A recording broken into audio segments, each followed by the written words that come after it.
Servants were not supposed to hear insults. Lily Harper had learned that before she learned the proper way to balance 3 dinner plates along one arm. In Crescent Hall, a waitress was expected to hear only what was useful. An empty glass, a dropped fork, a guest clearing his throat because the soup had cooled. Everything else, cruelty spoken behind crystal rims, threats wrapped in silk voices, laughter sharpened just enough to draw blood, was meant to pass through her as if she had no ears at all. That was what made a good servant. Not blindness, not deafness, the performance of both. Lily moved between the high tables with a tray of winter pears glazed in honey, her gray service dress brushing the polished floor, her white apron tied tightly enough to remind her to keep her spine straight. She was 23 years old, a white American waitress with pale skin, light brown hair pinned low beneath a plain ribbon, and the kind of face noble guests forgot the moment she stepped away. That had always been useful. Forgotten girls survived longer in rooms like this. Crescent Hall glittered as if it had been built for people who never feared being noticed. Tall windows reflected chandeliers. Black and silver banners hung from the vaulted ceiling. Every table carried polished knives, folded linen, and wine dark enough to look expensive before it even touched a tongue. The air was thick with roasted lamb, cedar smoke, perfume, and the restless heat of too many powerful wolves pretending to trust one another. Tonight was the Alliance Supper, which meant Lily had been warned 6 times not to make a mistake. Clara Evans, the banquet manager, had gripped her shoulder before service began and said, "You are assigned near the high table because you are quiet, quick, and forgettable. Stay all 3.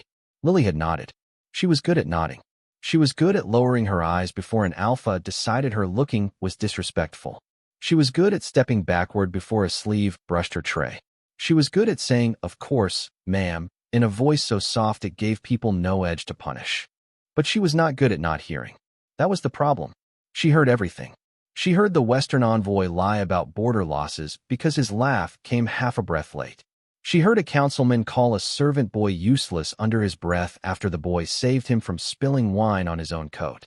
She heard the musicians pause 2 bars too early when the main doors opened and the room began to change. Alpha King Caleb Whitmore had arrived. Lily did not look directly at him at first. She did not need to. The hall told her where he was.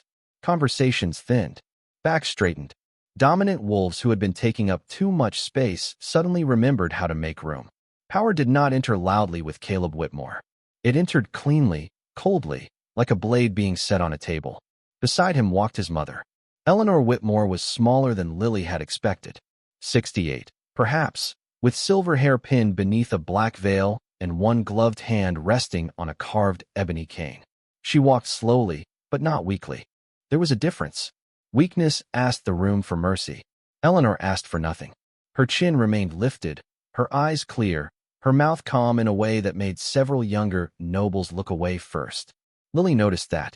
She noticed, too, that Vanessa Cole did not rise when Eleanor approached the high table. Vanessa was beautiful in the deliberate way rich women could afford to be beautiful. Golden hair arranged in shining waves. White gown fitted to perfection. Diamonds at her throat. One large sapphire ring on her right hand. And a smile so smooth it looked practiced before a mirror that never told the truth. The council called her Caleb's future queen. Eleanor did not call her anything. That was where the trouble began. Lily was setting the pear dish near the high table when Vanessa leaned slightly toward Eleanor, close enough that no one below the dais would hear. Her smile remained perfect. Her voice did not. "Your son would rule better," Vanessa whispered, "if you stopped breathing advice into his ear."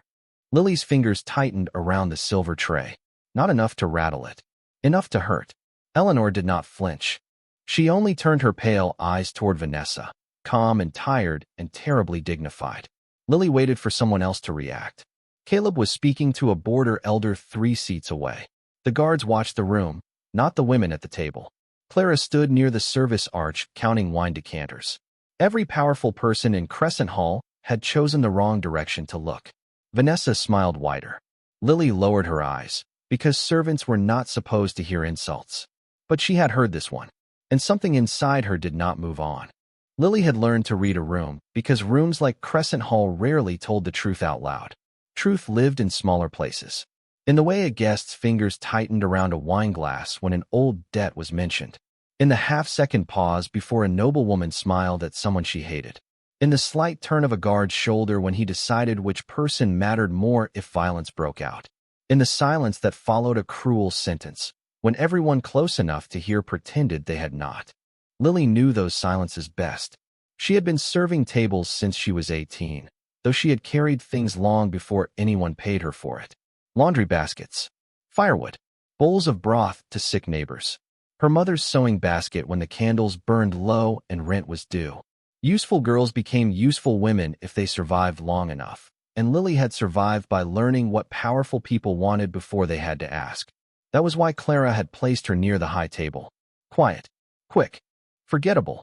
The compliment had landed the way most compliments from employers did, shaped like praise, built like a leash. Lily accepted it because accepting things gracefully was another kind of skill. She accepted extra tables, cold leftovers, blame for glasses cracked before they reached her tray.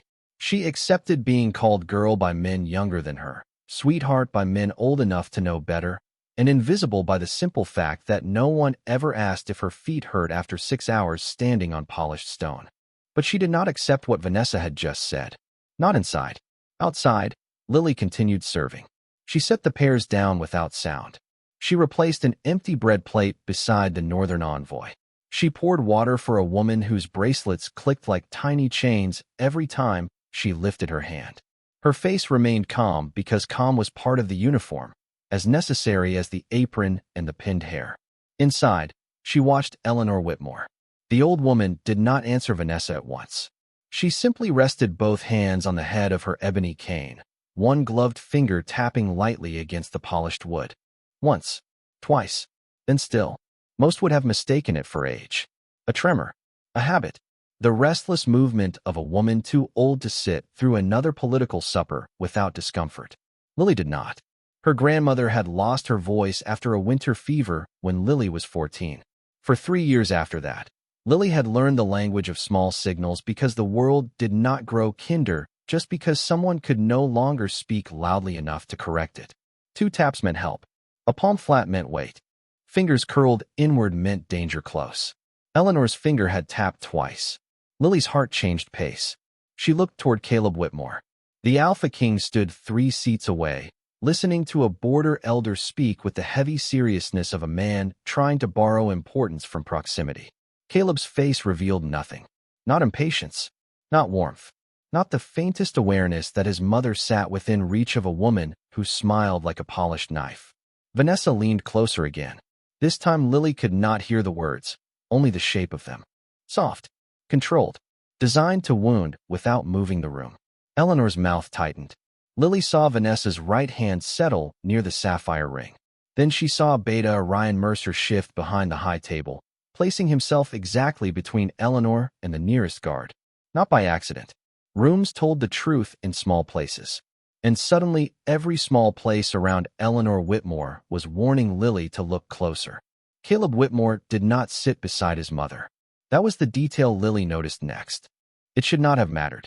Kings were pulled by ceremony the way servants were pulled by bells. There were greetings to accept, hands to clasp, old alliances to weigh without seeming to weigh them.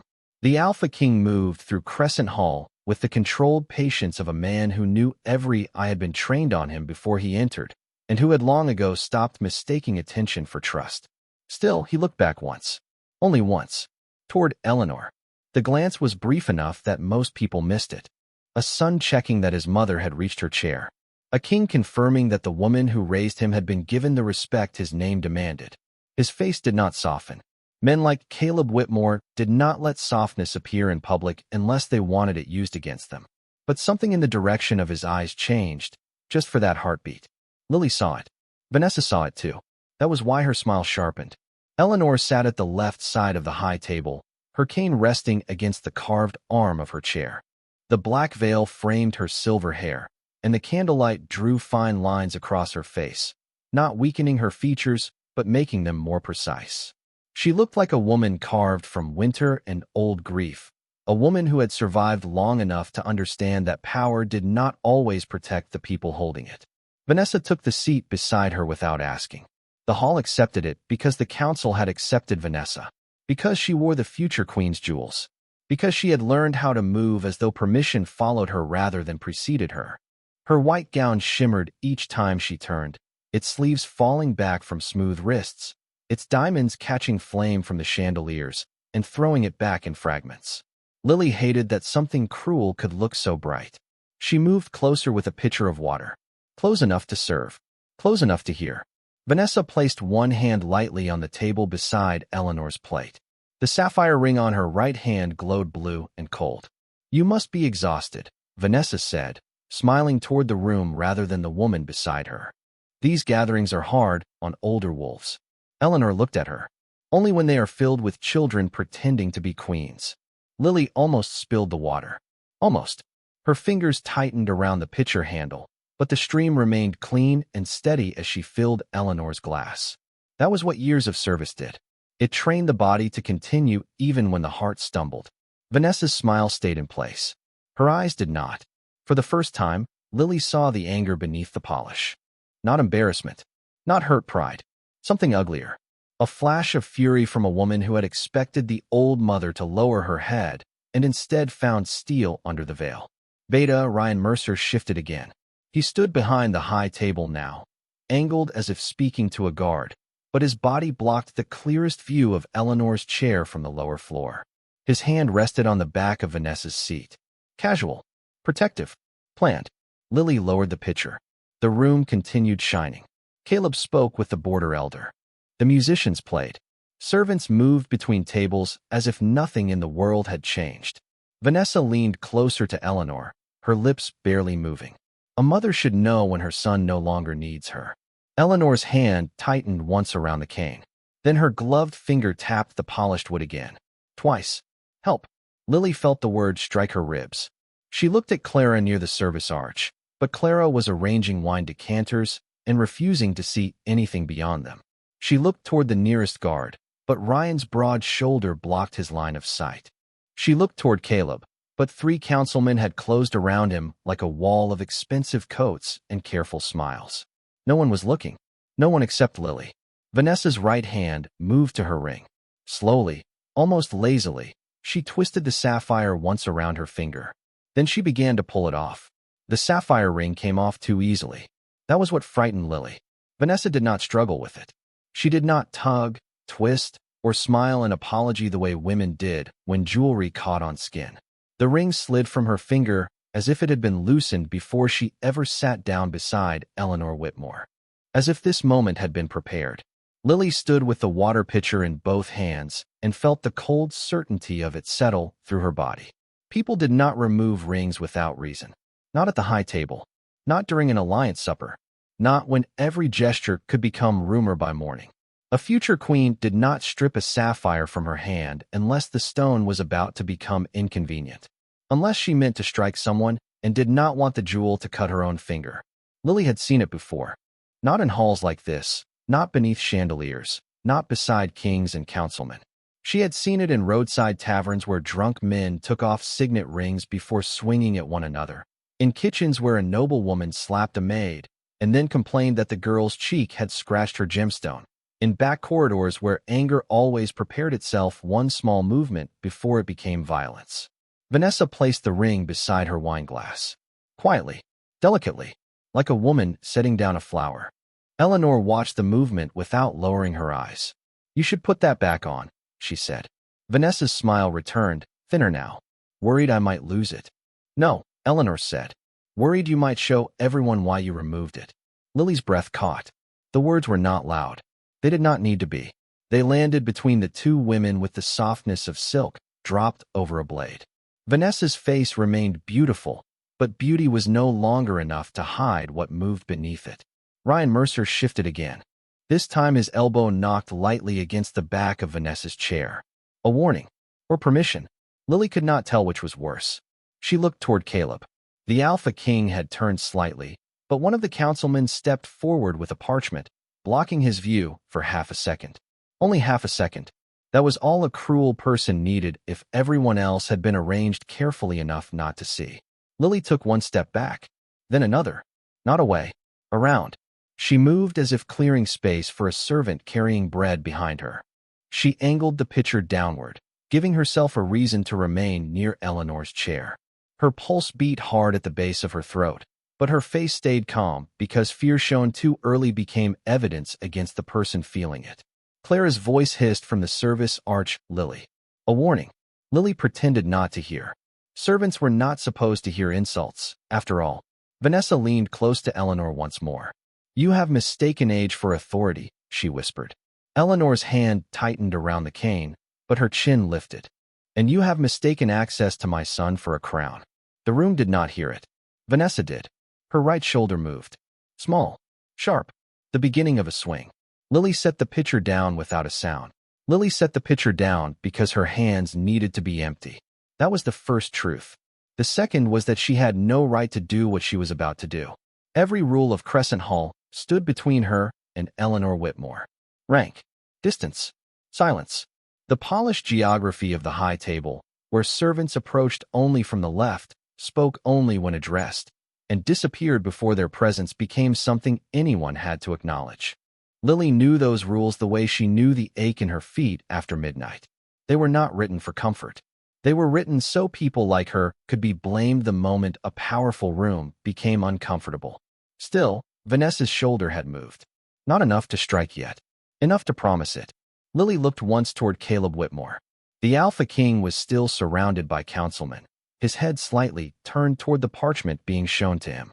He was near enough to cross the distance in 3 strides, powerful enough to silence the hall with one word, but even power needed a direction to move in. No one had given him the right one.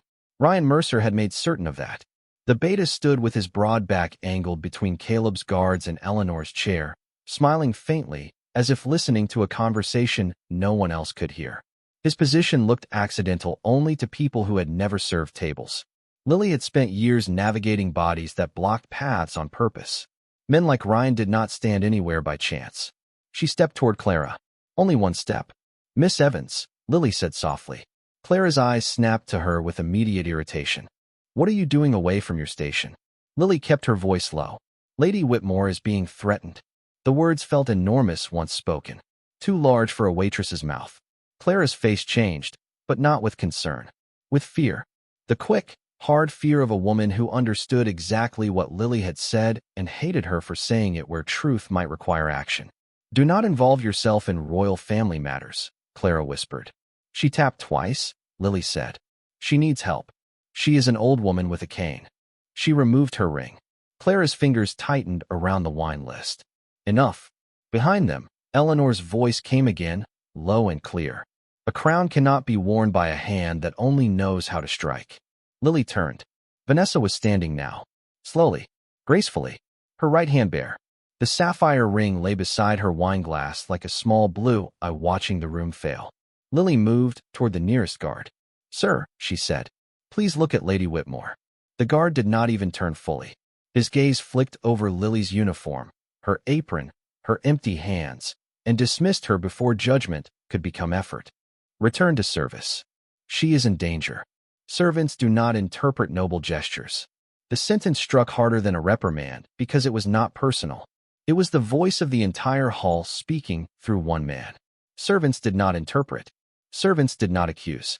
Servants did not decide that a future queen's bare hand meant violence until after the sound had already landed on someone else's skin. Lily looked back at Eleanor. The old woman's eyes met hers. Not pleading. Never that. Eleanor Whitmore did not beg a waitress for rescue before a room full of wolves who had already failed her. But her gloved finger rested on the cane again. Once. Twice.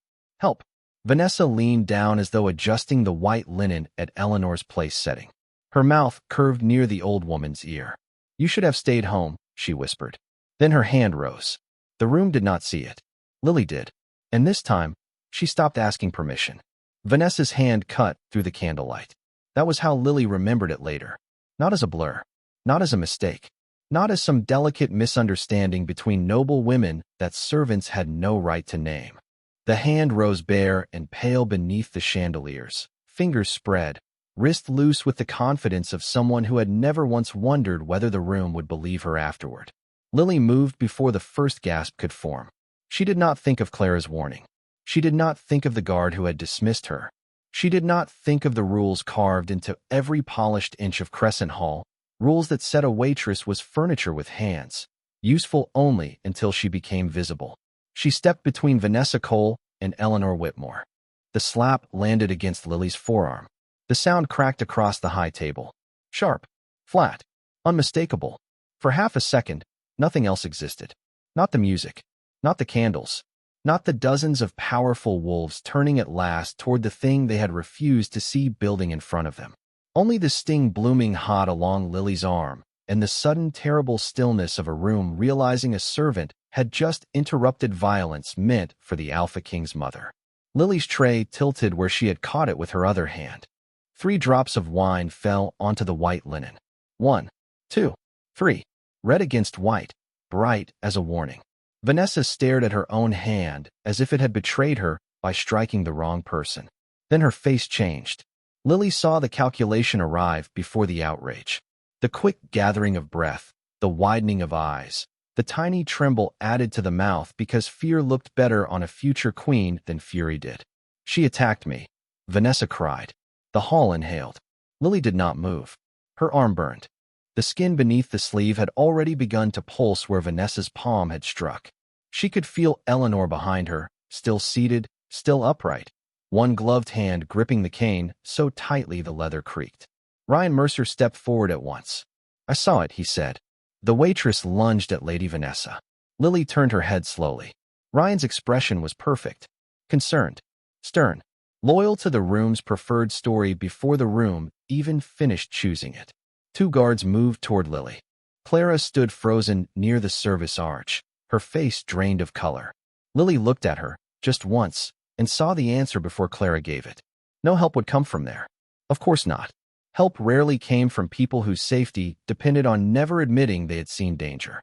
Take her away from the high table, Ryan ordered. A guard caught Lily's wrist. The grip forced a small sound from her before she could swallow it. Not because he meant to hurt her, but because his fingers closed exactly where Vanessa's slap had landed. Pain ran up her arm, bright and humiliating. Eleanor's cane struck the floor. Once. The sound was not loud. It stopped Caleb Whitmore anyway. The Alpha King turned from the councilman at last. The shift in the hall was immediate. Conversation died so quickly it felt cut from the air. Caleb's gaze moved first to his mother, then to Vanessa standing breathless beside her chair, then to Lily held by the guard with wine staining her apron and a red mark spreading beneath her sleeve. He did not shout. He did not demand. He simply looked at the room until the room understood that every lie inside it had become dangerous to tell. What happened? He asked. Vanessa answered before anyone else could breathe. She came at me. Ryan bowed his head. I witnessed the same, my king. Lily lowered her eyes because habit was stronger than courage for one terrible second.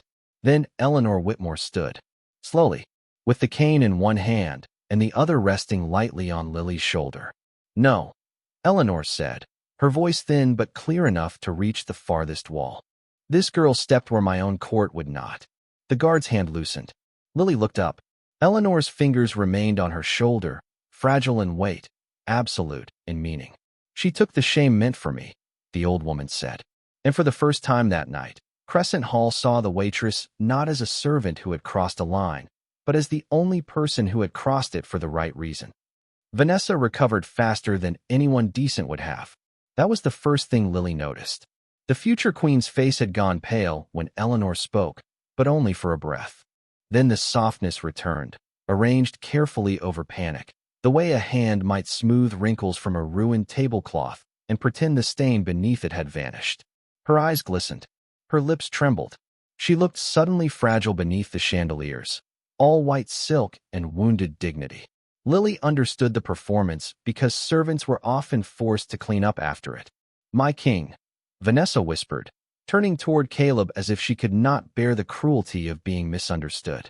Your mother is confused. She startled when the girl rushed forward. I only raised my hand because the waitress came too close. Eleanor's fingers tightened once on Lily's shoulder. Not fear. Warning. Ryan Mercer stepped in before the silence could turn against Vanessa completely. My king, the girl crossed the royal table without permission, he said. That alone is a threat. Whether Lady Eleanor misread the movement or not. Protocol requires she be removed and questioned. Protocol. Lily hated the word immediately. It sounded clean enough to wash blood out of a room. It made cowardice look official. It turned what everyone had finally begun to see into something that could be folded into procedure, sealed behind a door, and rewritten by people whose names carried more weight than truth. The guard still held Lily's wrist, though less tightly now. She could feel the mark beneath her sleeve swelling where Vanessa's hand had struck. A hot, spreading ache. Proof hidden under cheap, gray fabric. Caleb's gaze moved to the guard's hand. Release her. The guard obeyed so quickly Lily almost lost her balance. She caught herself before she could step back. Stepping back would look like guilt. Standing still felt impossible. So she stood exactly where Eleanor's hand kept her, between the old mother and the woman who had meant to shame her. Caleb looked at Vanessa. Show me your right hand. The room shifted. Vanessa blinked. My hand. Yes. It is trembling because I was attacked. Then show it. For the first time all evening, Vanessa hesitated. Only a heartbeat. Long enough. Slowly, she lifted her bare right hand. Caleb's eyes went to the empty finger, then to the sapphire ring lying beside her wineglass. He did not ask why she had removed it. Not yet. That restraint frightened the room more than anger would have. Lily felt it in the way conversations died before they could become whispers, in the way Ryan's jaw tightened, in the way Clara pressed one hand to the service arch as if the stone itself might excuse her silence. Caleb turned his head slightly. Who moved my mother's guard? Ryan's expression did not change, but his shoulders did. No one else would have seen it. Lily did. So did Caleb. My king, Ryan said carefully. I adjusted the floor position when the councilman approached you. Standard protection. Protection that blocked the view of my mother? A temporary necessity. Convenient. The single word landed colder than a shout. Vanessa stepped forward, tears now bright enough to be seen from the lower tables. Caleb, please. You know me. You know I would never raise a hand to your mother. Eleanor gave a soft laugh. It was not kind. My dear, she said, you raised it poorly, not secretly. A ripple moved through the hall. Vanessa's face hardened before she could stop it. There. The mask cracked. Lily saw the fury beneath, the same fury that had lifted the bare hand, the same fury that expected age to bow and servants to vanish and men with titles to arrange the witnesses afterward. Caleb saw it too. He looked at Lily then, not as a king looked at a servant awaiting discipline, as a judge looked at the one witness everyone had tried to erase. What did you see? He asked. The question made the hall colder. Lily's mouth went dry. Ryan turned toward her. Careful, girl. Caleb's eyes did not leave Lily's face. Do not threaten her while I am asking for the truth. Ryan went still. Lily drew one breath. Then she lifted her sore arm slightly, enough for the sleeve to fall back and reveal the red mark across her forearm. I saw Lady Vanessa remove her ring, Lily said. I saw Beta Mercer block the guard's view. I saw Lady Eleanor signal twice for help. And I saw the slap before anyone else wanted to. The red mark changed the hall more than Lily's words did. It lay across her forearm in the shape of Vanessa's hand, already darkening beneath the candlelight, unmistakable in its human simplicity. No politics could soften it. No protocol could rename it. A slap meant to humiliate Eleanor Whitmore had landed on a waitress instead, and the proof stood plain on skin everyone had been trained not to look at. Vanessa stared at the mark. Ryan Mercer stared at Caleb. Eleanor stared at Lily. That was the gaze Lily felt most. Not heavy, not judging, steady. The old woman's hand remained on Lily's shoulder, light enough that Lily could have stepped away easily, meaningful enough that she did not dare. Caleb's voice cut through the silence. Lady Eleanor signaled for help. Lily swallowed. Yes, my king. Vanessa laughed once, brittle and too sharp. This is absurd. Your mother tapped her cane. Elderly women tap canes. Eleanor turned her head slowly. The room seemed to grow smaller around that movement. Do not speak of age as if it makes me foolish, she said. Vanessa's mouth closed. Eleanor lifted her gloved hand from Lily's shoulder and placed it flat on the table. Her fingers were thin, the knuckles prominent beneath black lace. They looked fragile until she moved them. Then every person watching understood that fragility and weakness were not the same thing. She tapped the polished wood twice. Once. Twice. Lily's breath caught, even though she knew the sign. Caleb's face changed. Only slightly. But in a man like him, Slight was enough to move the weather in a room. "That is a Whitmore house signal," he said. Eleanor looked at him. "Yes. For danger close." "For help," Eleanor corrected. Danger was already here. The words settled over the high table like snow over a grave. Ryan's eyes flicked toward the sapphire ring. Vanessa's hand curled at her side. Clara Evans made a small sound near the service arch, as if understanding had finally reached her and found no courage waiting there. Caleb looked at Lily again. "How did you know it?" Lily wished the answer felt grander, stronger, something worthy of the hall's attention. But truth, she had learned, rarely arrived dressed for ceremony. "My grandmother lost her voice when I was 14, she said. Fever took it. She could breathe. She could hear. She could understand everything. But people began speaking over her as if silence had made her simple." Eleanor's hand went still. Lily kept her eyes on Caleb because looking anywhere else might make her voice fail. "So I learned signs. Not official ones. Small ones. Kitchen ones. Family ones. 2 taps meant help. A flat palm meant wait. Fingers curled meant danger close." Lady Eleanor tapped twice before Lady Vanessa stood. No one laughed now. No one whispered. Eleanor stepped forward with her cane, slow but certain, until she stood fully beside Lily instead of behind her. "This girl saw me," Eleanor said. Her voice was not loud, but it traveled up behind her. "This girl saw me," Eleanor said. Her voice was not loud, but it traveled farther than Vanessa's scream had. "She saw what my guards missed. She saw what my son's court chose not to notice.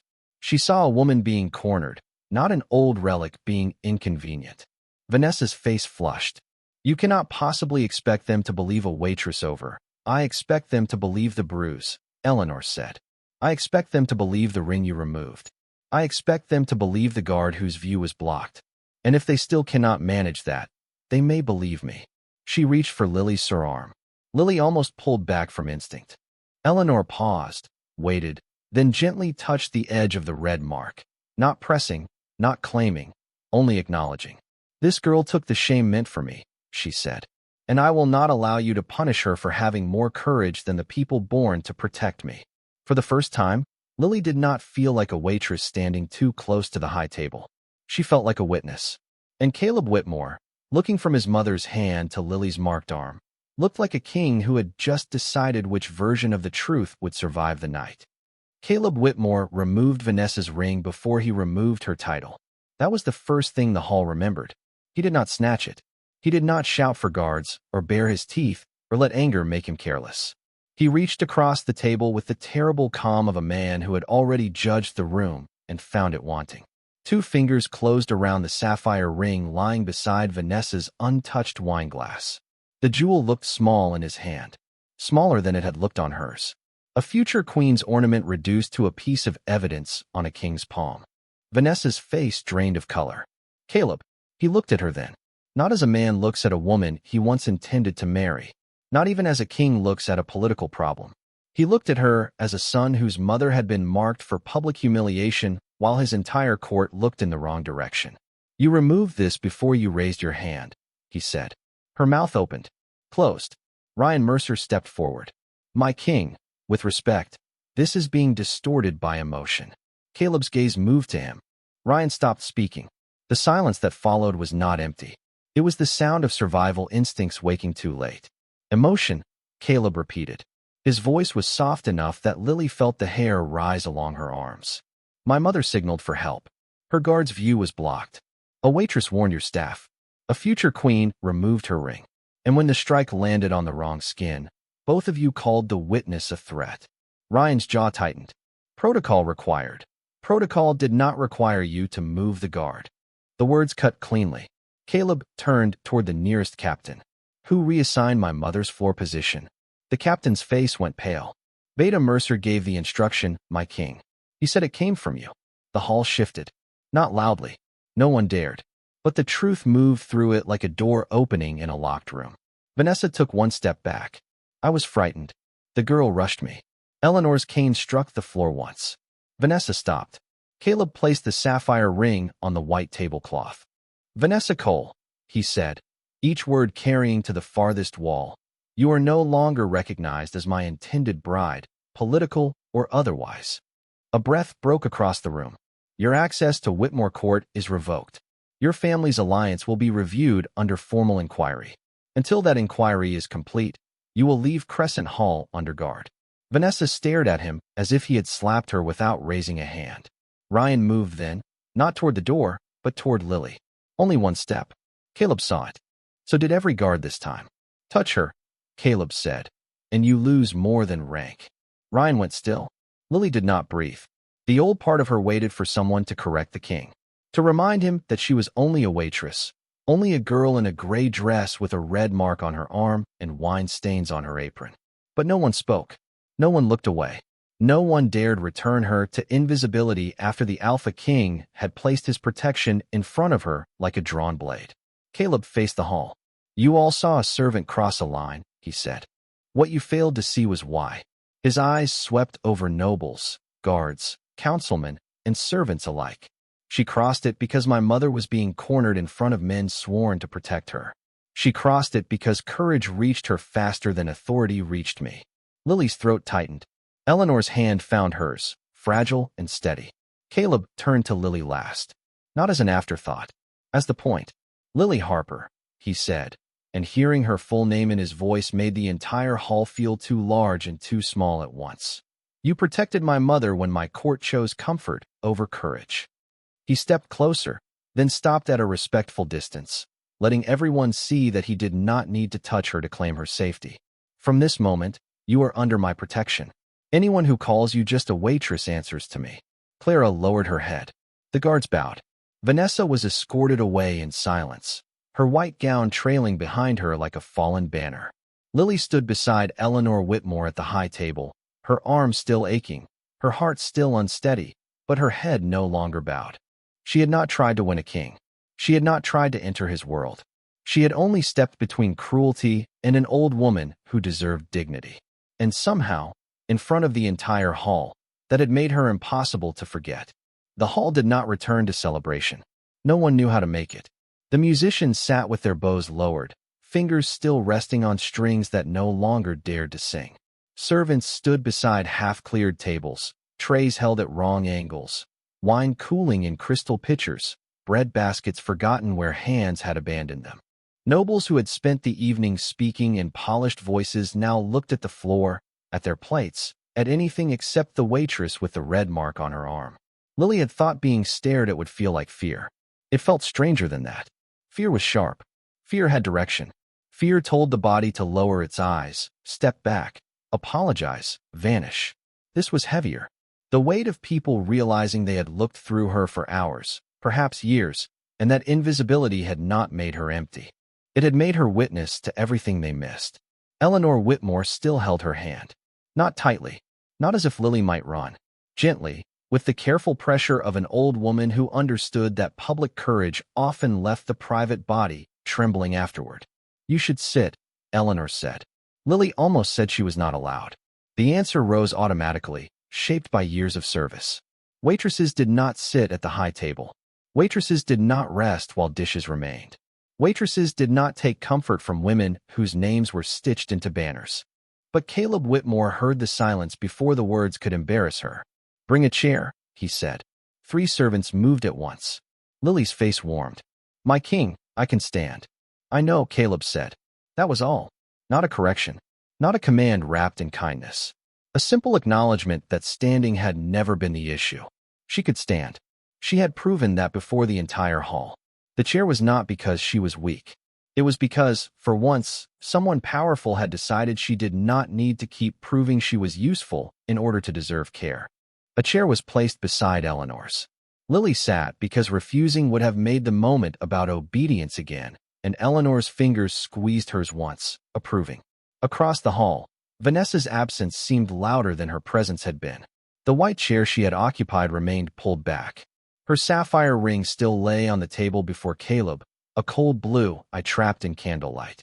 Ryan Mercer had been taken to the side chamber under guard, where the captain was already questioning the men who had shifted Eleanor's protection detail. The revenge had not been loud. That made it worse for those who had earned it. Caleb did not destroy people with rage. He removed the ground beneath them and let truth do the rest. Clara Evans approached the high table slowly. Her face had lost all banquet polish. Without authority, without the service list clutched against her chest like a shield, she looked older, smaller, and deeply afraid. "My king," she said. "Lady Eleanor." "Miss Harper." "Miss Harper." Lily looked up. Clara had never called her that before. "I failed to act," Clara said. No excuse followed. That was why Lily believed her. Eleanor's gaze remained cool. "Yes, you did." Clara flinched. Caleb looked at Lily. "Do you want her removed?" The question stunned the hall more than Vanessa's punishment had. Lily stared at him. No one had ever asked her what should happen to someone above her. No one had ever handed her even the smallest piece of consequence and waited to see how she would hold it. She looked at Clara, then at the servants near the arch, all of them still as if her answer might decide more than one woman's fate. Lily's arm ached. Her voice did not. "No," she said. "I want her to remember what she heard." Clara's eyes filled. Eleanor smiled faintly. Caleb nodded once, as if Lily had passed some test he had not meant to give. "Then she will," he said. And for the first time that night, Lily understood that protection was not only being shielded from harm. Sometimes it was being allowed to choose what justice looked like. The side chamber smelled of rain, wax, and consequences. Lily sat beside Eleanor Whitmore on a narrow cushioned bench while the noise of Crescent Hall remained behind closed doors. It did not vanish completely. Nothing that large ever did. The murmur of nobles, the low commands of guards, the shifting scrape of servants finally allowed to move again, all pressed softly against the walls, reminding Lily that the world had not ended simply because the truth had entered it. Her arm still burned. A healer had examined it with careful fingers, murmured that the skin would bruise badly but heal cleanly, and wrapped it in a cool linen bandage that smelled faintly of mint. Lily had thanked her twice. The healer had looked uncomfortable both times, as if gratitude from a waitress under royal protection required a new etiquette no one had written yet. Eleanor noticed, of course. Old women who had survived courts noticed everything. "You thank people as if kindness is something you borrowed," she said. Lily looked down at her bandaged arm. "Isn't it?" Eleanor was quiet for a moment. Then she reached for the cup of tea on the small table beside her, hands steady despite the hour, despite the humiliation she had nearly endured before an entire alliance hall. "No," she said, "but many people spend their lives teaching girls like you that it is." Lily did not know what to say to that. Silence had always served her better than honesty. Across the room, Caleb Whitmore stood near the dark window with the captain of his guard. He had removed his formal gloves, but not his composure. Even turned slightly away, he seemed to hold the chamber in careful order, not by force, but by the refusal to let disorder decide anything for him. "The protection detail was reassigned without written order," the captain said. "Mercer claimed verbal authority from you. I gave none." "No, my king." And the guards accepted his word. The captain's jaw tightened. They did. Caleb looked toward the rain-streaked glass. His reflection there was faint, hard-edged, unreadable. "Then they were guarding rank," he said. "Not my mother." The captain lowered his eyes. Lily felt the words move through her. Guarding rank. Not people. That was what the hall had done all night. It had guarded Vanessa's title, Ryan's authority, Caleb's political engagement, the comfort of everyone who preferred manners to truth. Only Eleanor had not guarded rank. She had guarded Lily's dignity when dignity would have cost her nothing to ignore. Eleanor set down her tea. "Caleb," he turned at once. Not like a king answering counsel, like a son answering his mother. That difference did something strange to Lily's chest. Eleanor's face softened only slightly. "Do not turn this into punishment alone. Punishment is easy. Correction is harder." Caleb crossed the room. "They left you exposed." "Yes," Eleanor said. "And one waitress saw me." Ask yourself why she could see what your own court could not. No one spoke. Lily wished, suddenly and fiercely, that she were back near the service arch with a tray in her hands and a reason to lower her head. Being the subject of a queen mother's truth was far more frightening than carrying wine past angry wolves. Caleb looked at her. Not quickly, not carelessly. "What would have made them listen to you sooner?" he asked. Lily blinked. "My king, if the hall were built justly," he said, "what would have happened when you warned Clara?" The answer came before she could make it polite. She would have looked. The room stilled. Lily swallowed, but she did not take it back. She did not have to believe me immediately. She did not have to accuse Lady Vanessa. She only had to look. Eleanor smiled then, small and proud. Caleb's expression remained controlled, but something in his eyes sharpened into decision. Then from tonight forward, he said, servants in my court will be heard when they report danger. Not believed blindly. Not dismissed blindly. Heard. Lily stared at him. It sounded too simple. It sounded impossible. Eleanor lifted her cup again. Good. Start there. Outside, the rain softened against the windows. Inside, Lily held her bandaged arm close and understood that the slap she had blocked had struck more than skin. It had cracked open the room itself. By midnight, Crescent Hall had learned to lower its voice. Not out of respect. Out of fear that the walls had begun listening. The Alliance supper had been cleared away in pieces, as if removing plates and wineglasses might also remove what had happened beneath the chandeliers. Servants moved quietly along the edges of the room, but they no longer moved invisibly. Guards watched them now, not with suspicion, but with a new uncertainty, as though each gray dress and white apron might carry a truth the court had trained itself to ignore. Lily noticed the change before anyone named it. She stood near the service arch with Eleanor Whitmore beside her and Caleb a few steps ahead, speaking to the guard captain in a voice too low for most of the room to hear. Vanessa had been taken from the hall. Ryan Mercer remained under guard in the west chamber. The sapphire ring had been sealed in a small evidence box, though Lily could still picture it lying on the table, blue and cold and useless without a hand to protect. Her arm throbbed beneath the mint-scented bandage. Every pulse reminded her that the night had happened, that she had stepped forward, that the slap had landed, that the Alpha King had said her name in front of everyone. Clara Evans stood near the decanter table, pale and silent. 3 younger waitresses clustered behind her, whispering only with their eyes. When Lily looked at them, they looked away at first, then slowly back again, not staring through her, not waiting for her to become nothing, waiting to see what she had become. That frightened her more than Vanessa had.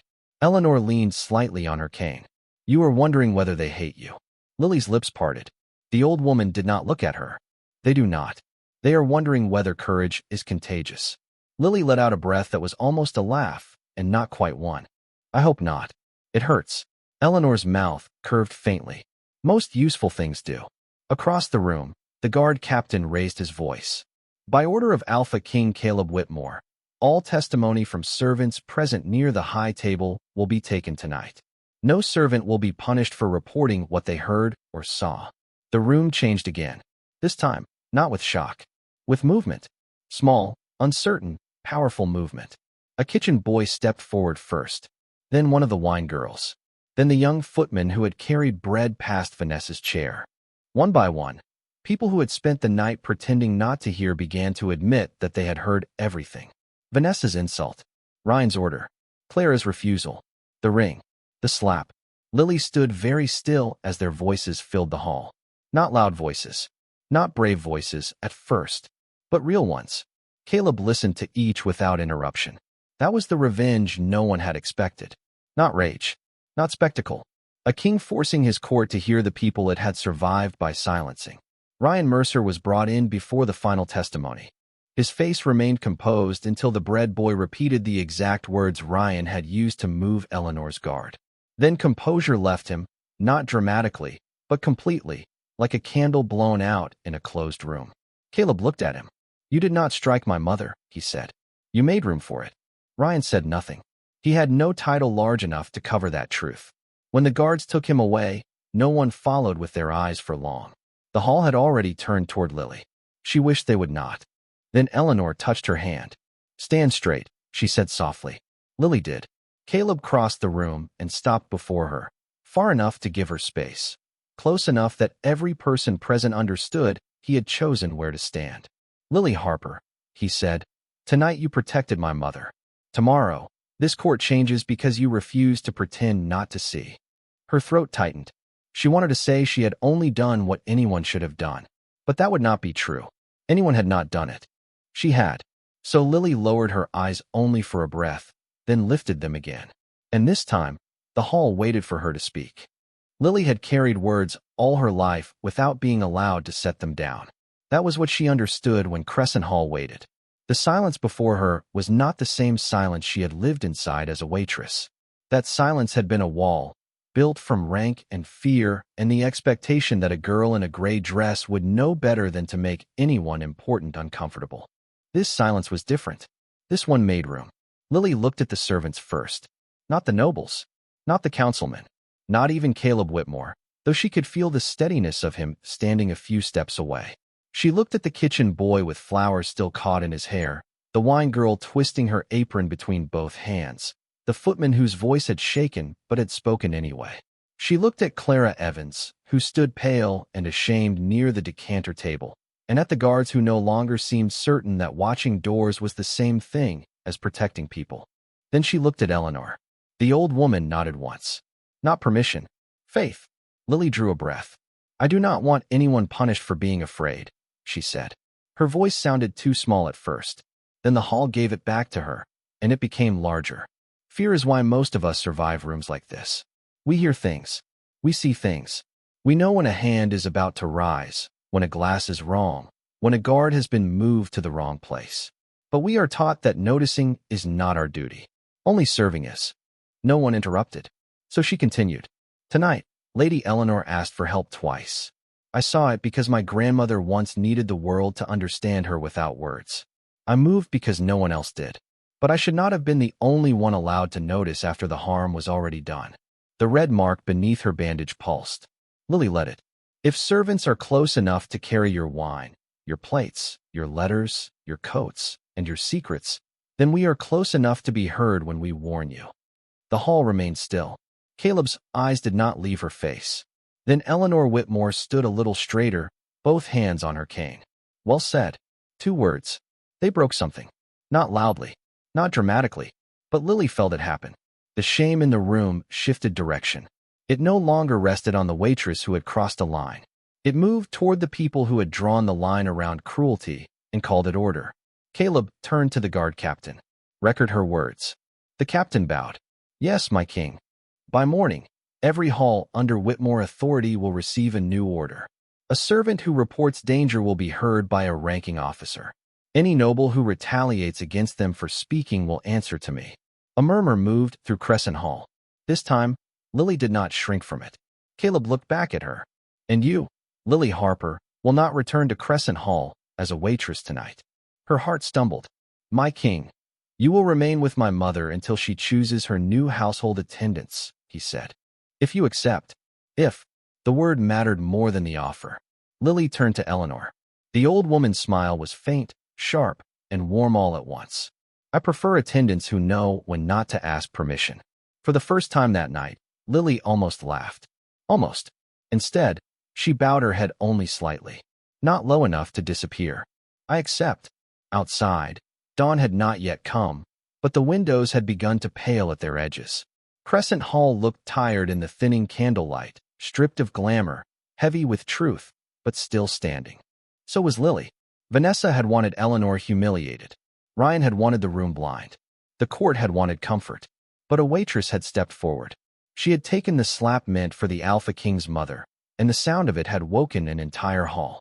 Lily Harper stood beside Eleanor Whitmore with her bandaged arm aching and her name still warm in the king's voice, no longer invisible, no longer forgettable, no longer just the girl who carried plates. She had not tried to become important. She had simply refused to look away. And sometimes, in a kingdom built on silence, that was enough to change everything.